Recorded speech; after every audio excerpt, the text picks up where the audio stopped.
నమస్తే, welcome to #you. నేను మీ రాజేష్.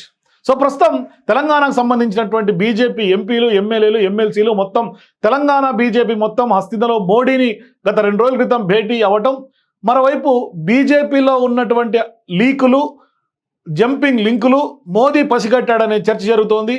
మీరు కూడా బీజేపీ ఎమ్మెల్యేలు ఏమన్నా పార్టీలు మారతారని మీకు అనిపిస్తే మీ అభిప్రాయాన్ని కామెంట్ రూపంలో తెలియజేయండి.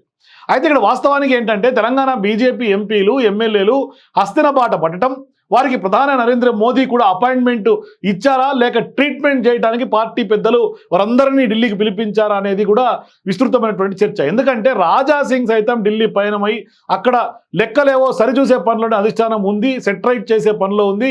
కొత్త పార్టీ నేతల పంచాయతీ వల్ల గెలిచినటువంటి ప్రజాప్రతినిధులు పార్టీకి దూరం అవుతారనే రిపోర్ట్స్ అధిష్టాన పెద్దల వద్ద ఉన్నాయనే సమాచారం, అట్లాంటి చర్చ జరుగుతోంది. అందుకే వాళ్ళ బ్రెయిన్ వాష్ చేయడానికి పిలిపించుకున్నారనే చర్చ జరుగుతోంది. అంటే మోడీ అపాయింట్మెంట్ వెనుక రాష్ట్ర పార్టీ అధ్యక్షుడి నియామకం లెక్కలు తెలుస్తారా, లేదంటే రాష్ట్ర బీజేపీ మేకపోతు గాంభీర్యాన్ని ప్రదర్శిస్తోందా అంటే అవుననే సమాధానం వస్తుంది. తెలంగాణలో ప్రత్యామ్నాయం తామే, రాష్ట్రంలో అధికారంలోకి వచ్చేది మేమే, తెలంగాణ ప్రజలు బీజేపీ వైపు చూస్తున్నారని చెప్తున్నటువంటి బీజేపీ నేతల ప్రకటనలు ఇవాళ పెద్ద ఎత్తున తెలంగాణ రాజకీయాల్లో జరుగుతున్నాయి గత కొంతకాలంగా.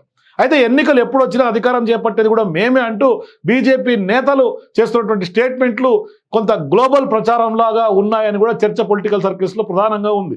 అంటే ఆ పార్టీ సానుభూతి పరుల్లో కూడా మరీ ముఖ్యంగా ప్రధానంగా జరుగుతుండడం కోసం మెరుపు. అందుకు గత అసెంబ్లీ ఎన్నికల ఫలితాలే నిదర్శనమనే అభిప్రాయాలు కూడా తెలంగాణ సిటిజన్స్ నుంచి వ్యక్తమవుతున్నాయి.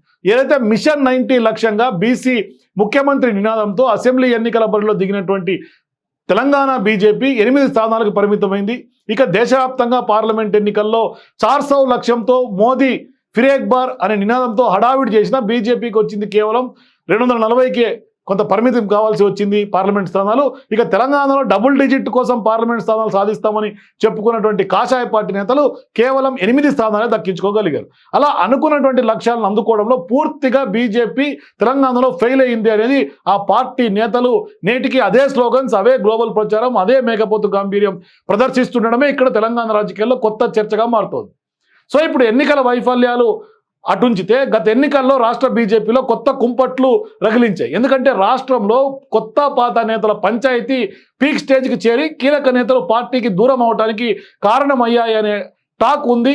రాష్ట్రంలో బీఆర్ఎస్, కాంగ్రెస్ పార్టీలకు ప్రత్యామ్నాయం తామే అని హడావిడి చేసినటువంటి కాషాయ పార్టీ ఎప్పటికప్పుడు బొక్కబోర్ల పడుతూనే వస్తుంది.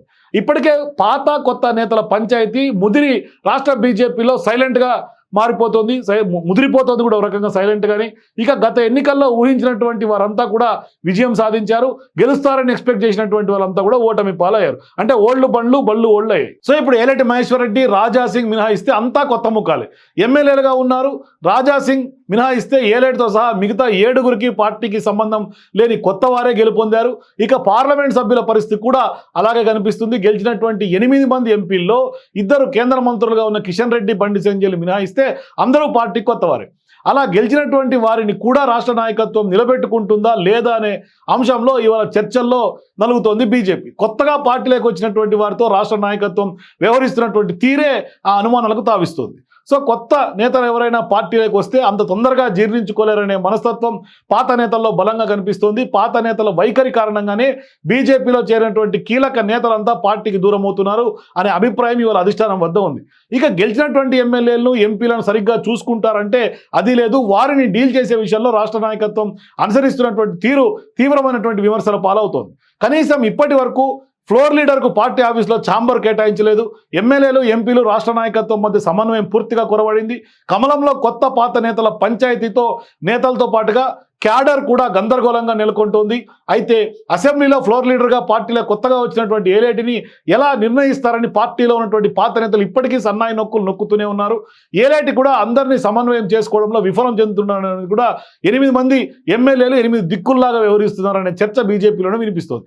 అటు కొత్త పాత నేతల పంచాయతీ, ఇటు ఎంపీలు, ఎమ్మెల్యేలు వర్సెస్ రాష్ట్ర నాయకత్వం మధ్య గ్యాప్, మరోవైపు ఎమ్మెల్యేలు వర్సెస్ ఎమ్మెల్యేలు, ఇట్లా ఇంకోవైపు అధ్యక్ష కుర్చీ పీకులాట వంటి తగాదాలు రాష్ట్ర బీజేపీని అధోగతి పాల్చేస్తోంది.